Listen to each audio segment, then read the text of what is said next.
Na-diagnose ako ng anxiety and depression because of nung mataas yung uric acid ko, binawal sa akin yung samgyupsal, yung alak, yung seafood, which is my comfort foods. Kasi diba, allergic ako sa gamot. Tapos parang allergic ako sa makakagamot sa akin na gamot na nireseta ng doktor.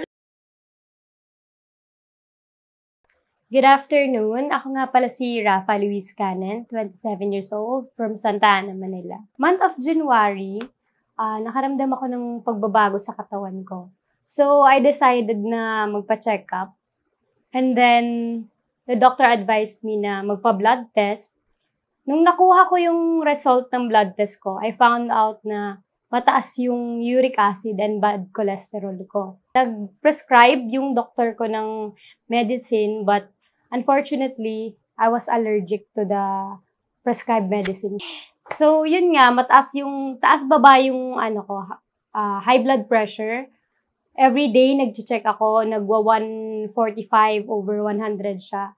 Niresetahan din ako ng gamot para doon. Allergic din ako. And then, na-diagnose ako ng anxiety and depression because of nung mataas yung uric acid ko, binawal sa akin yung samgyupsal, yung alak, yung seafood, which is my comfort food. So, nung nangyari yon, nadagdagan yung sakit ko na anxiety and depression. So, yun, talagang na-stress ako ng sobra kasi paano ko gagaling? Kasi yung mga nireseta na gamot sa akin ng doktor is allergic ako. So, naghanap ako ng alternative medicine, herbal, para siya, all natural, to avoid allergic reaction. And then, scrolling through Facebook, I found Flavomix. So, nanonood lang ako nun ng mga testimonial videos. And then, sabi ko, why not i-try ko? Kasi meron akong mga nakitang videos na with high uric acid also, na yun yung iniinom nila. And then, yun, nag-order ako ng 3 bottles first. And then, after 3 bottles, nakaramdam ako ng pagbabago. So, nag-order ulit ako ng panibagong 3. And then, surprisingly, yun nga, nag-normal na yung uric acid level ko and bad cholesterol ko.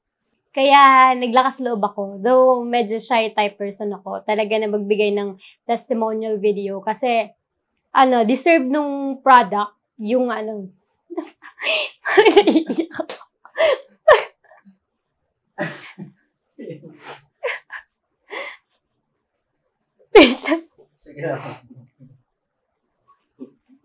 Kasi diba, allergic ako sa gamot. Tapos parang allergic ako sa makakagamot sa akin na gamot na nireseta ng doktor. So, nung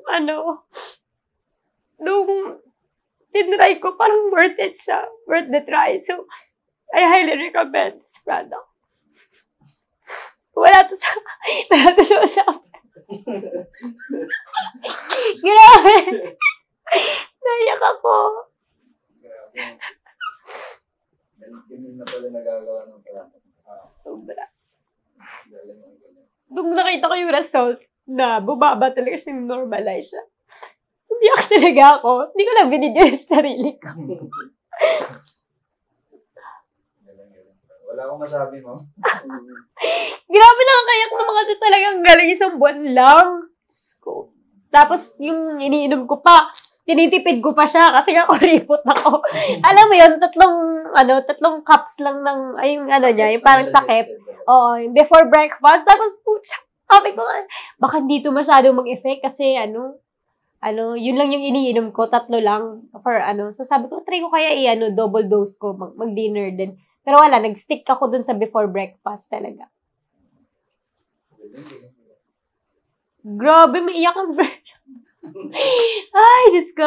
Sabi mo, masayahin ka. Masayahin ako. Wala talaga. Sobrang lang, ang galing kasi talaga. Ma'am, okay lang. Ano ba yun?